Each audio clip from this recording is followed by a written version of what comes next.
Most people don't realize this, but the Jaguar F-Type Convertible is one of those cars that almost everyone respects, yet very few people actually choose. You see it, you hear it, you even think about it for a second. And then somehow, you end up looking at something else, not because the car is bad, but because something about it doesn't fully connect the way you expect it to. And that's where things get interesting. When Jaguar introduced the F-Type, it wasn't trying to play it safe. This wasn't a car designed to quietly compete in the background. It was meant to bring attention back to the brand in a very direct way.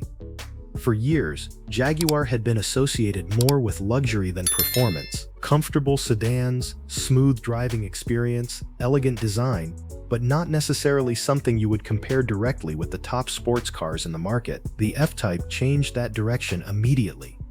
It was lower, more aggressive, more focused. Everything about the car suggested that Jaguar was trying to re-enter a space it had been away from for too long.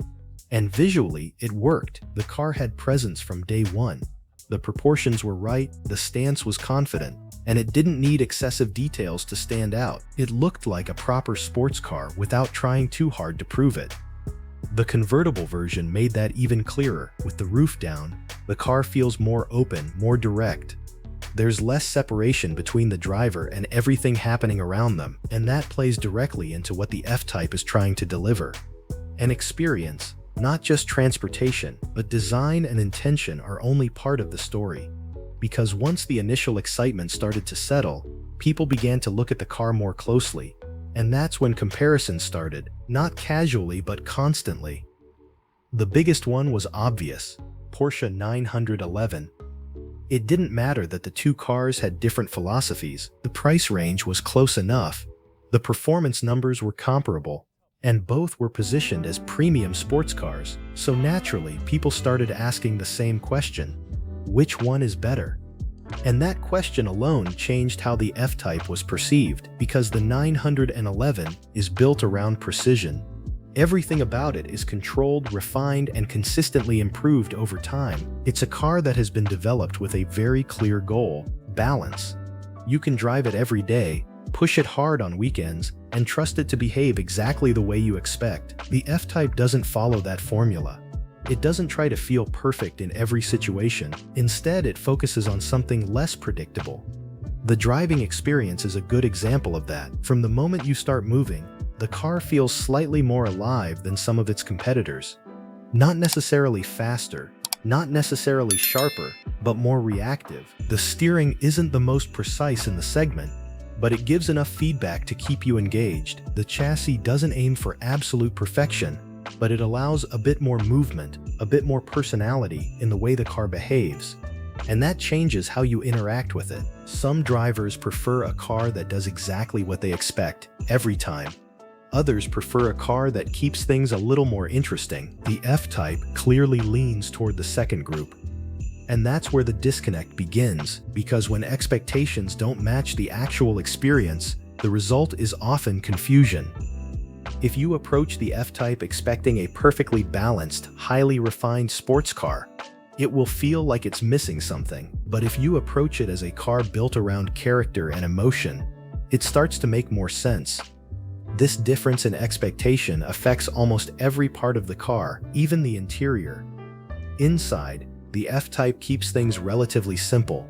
The layout is clean, focused, and clearly driver-oriented. It doesn't overwhelm you with features, and it doesn't try to compete with the most advanced systems in the market. For some people, that's a drawback. Compared to newer competitors, the technology can feel a step behind. The screens are smaller, the interface is less complex, and the overall presentation is more traditional. But again, it depends on what you're looking for, because that simplicity also means fewer distractions, more focus on the drive itself, and that fits the overall identity of the car. The F-Type doesn't try to be everything at once. It doesn't try to lead in every category. Instead, it chooses a direction and sticks to it. You can see the same approach in the engine lineup. From the beginning, Jaguar offered multiple options, but the ones that defined the car were the more powerful versions, especially the V8. The V8 isn't just about performance, it's about how that performance is delivered.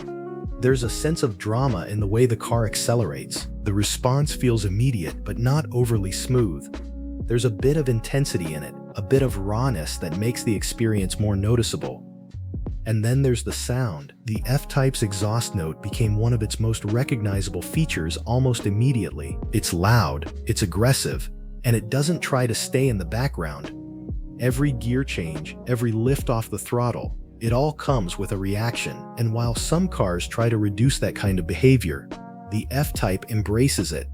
But again, this creates a split. Some people see it as exciting, others see it as unnecessary. And that difference in opinion plays a big role in how the car is viewed overall, because when a car has such a strong personality, it naturally becomes more selective. It won't appeal to everyone, and in a segment where many buyers are looking for the safest, most complete option, that can be a disadvantage. Add to that the brand perception. Jaguar doesn't have the same clear positioning as some of its competitors. It's not as predictable as Porsche, not as consistently premium as Mercedes, and not as balanced as BMW. Instead, it sits somewhere in between, more emotional, less defined. For some buyers, that's exactly what makes it interesting. For others, it creates uncertainty, and when people are spending this level of money, uncertainty is usually not what they're looking for. So what you end up with is a very specific situation. A car that gets attention, a car that people talk about, a car that many people like, but not always the one they choose. And that's why the Jaguar F-Type Convertible ends up in this unusual position. Not ignored, not unsuccessful, but not fully understood either, because once you stop comparing it to everything else, once you stop expecting it to behave like a 911 or any other competitor, you start to see what it actually is. Not a perfect sports car, but a very intentional one. And that's where the real value of the F-Type begins to show. Not in how well it fits into the segment, but in how different it feels once you stop trying to fit it there. Not a perfect sports car, but a very intentional one. And that's where the real value of the F-Type begins to show. Not in how well it fits into the segment, but in how different it feels once you stop trying to fit it there. Because in the end, cars like this aren't built to win every comparison. They're built to be remembered. And as the industry keeps moving toward quieter, more controlled machines, that kind of character is becoming harder to find. So maybe the real question isn't whether the F-Type was good enough. Maybe it's whether we'll see something like it again. And if you're into cars that actually make you feel something, not just drive from A to B, make sure you subscribe, because the cars worth talking about aren't always the most popular ones, but they're usually the ones you don't want to miss.